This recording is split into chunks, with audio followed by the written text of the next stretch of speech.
नमस्कार, स्वागत आहे आपले लाईफ मोमेंट्स या यूट्यूब चॅनलमध्ये. आपण बनवणार आहोत बटाट्याची भाजी. तर बटाटा, कांदा आणि टोमॅटो आणि लसूण. तर ते स्वच्छ धुवून घेतलेले आहे. बटाटा आणि टोमॅटो ते कट केलं. आता कांदा टाकला, तेल तापत ठेवलेलं होतं. तर कांदा, लसूण आणि कढीपत्ता, मोहरी, जिरे हे आपण असं छान परतून घ्यायचं तेलामध्ये. आता आपण टाकत आहोत बटाटा. तर बटाटा छान स्वच्छ धुवून घेऊन चिरलेला बटाटा आहे, त्यामध्ये असं बटाटा ॲड करायचा आहे. नंतर आपण टाकणार आहोत त्यामध्ये चिरलेलं टोमॅटो. तर हे टोमॅटो स्वच्छ धुवून चिरलेलं मी.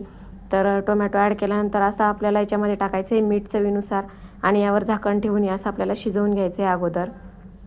तर अशा प्रकारे आपल्याला आता त्यावर झाकण ठेवायचं आहे. छान असं शिजवून घ्यायचा. तोपर्यंत मसाले, किचन किंग मसाला, काळा मसाला मी बनवलेला घरचा, लाल तिखट, हळद असं आपल्याला हे मसाले आपण काढलेले आहेत. आणि हे आहे घरी बनवलेलं डाळ दाण्याचं पीठ असं म्हणतात आमच्याकडे. तुमच्याकडे काय म्हणतात ते कमेंट करून सांगा. आणि आपण कुटून घेतलेले शेंगदाणे जे भाजलेले होते ते. तर अशा प्रकारे आता आपले बटाटे आणि टोमॅटो हे सर्व छान शिजलेले आहे. तर बघा बटाटे शिजले आपले, तेलात छान शिजवून घेतले. त्याच्यानंतर आपण आता करत आहोत शेंगदाणे ॲड, बारीक कुटलेले ते.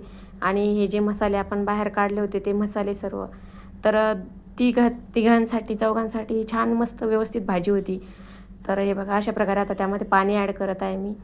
आणि याच्यासोबत आपण या बटाट्याच्या रस्सा भाजीसोबत बनवणार आहोत पुरी. आपण छोली पुरी बनवलेली तशीच ही रस्सा बटाट्याची भाजी आणि पुरी खूप छान लागते चवीला खायला. आणि त्यासोबत श्रीखंड. तर आता ही पुरी मी तळून घेत आहे. तर बटाट्याची भाजी पुरी नक्की ट्राय करा. रेसिपीज आवडत असतील तर फॉलो करा, बेल आयकन दाबा आणि सबस्क्राईब करा चॅनलला. अशाच नवीन नवीन रेसिपी तुम्हाला बघायला भेटतील. आणि आता आपण चला तर भेटू अजून पुढच्या नवीन व्हिडिओजमध्ये. Bye bye. कशी वाटली रेसिपी नक्की सांगा, सबस्क्राईब करा. धन्यवाद.